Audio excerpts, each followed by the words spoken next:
We all know Instagram is one of the best places to promote your food business and ideas in today's market, right?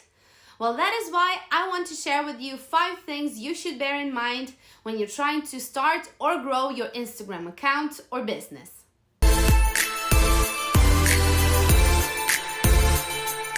Hey you! My name is Zaina. I'm a graphic designer but also a professional chef. And I'm here to help you develop your food idea and turn it into a successful food business. Let's get right into it. My first tip is to use your phone camera. When you're starting out, there is really no need to invest in that much expensive equipment.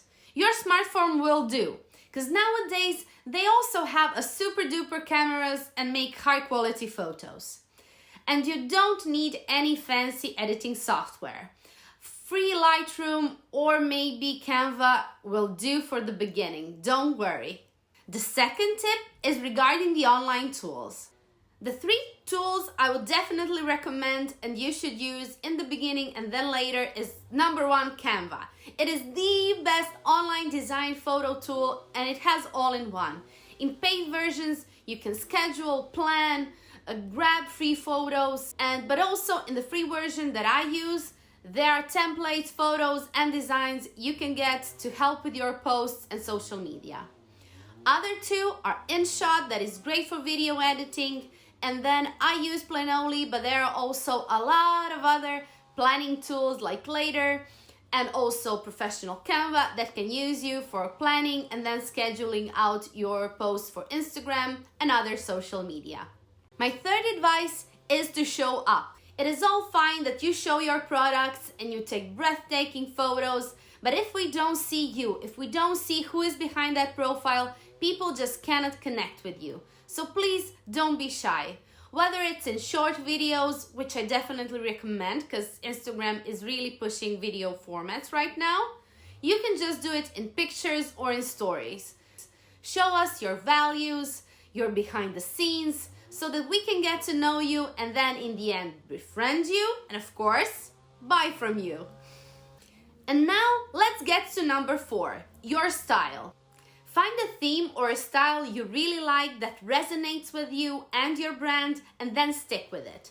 The more you stay on point with your style, your theme, people will start to recognize you and connect with you more and more. And that is the best way to stand apart from other people, from other food bloggers that are maybe doing similar things as you are.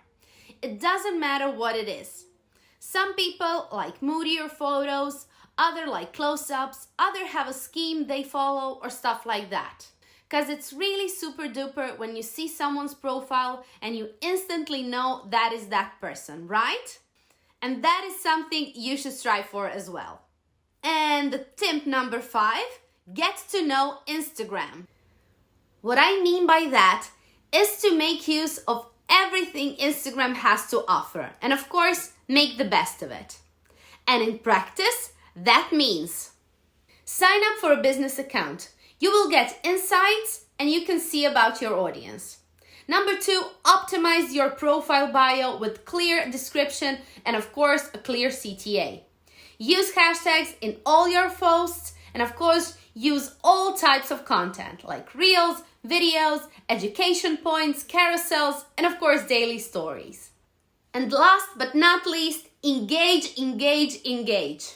I know it can be tiresome sometimes, but if you don't connect, if you don't comment and like and interact with other people's profiles, you will not grow your Instagram account. So make sure you do that.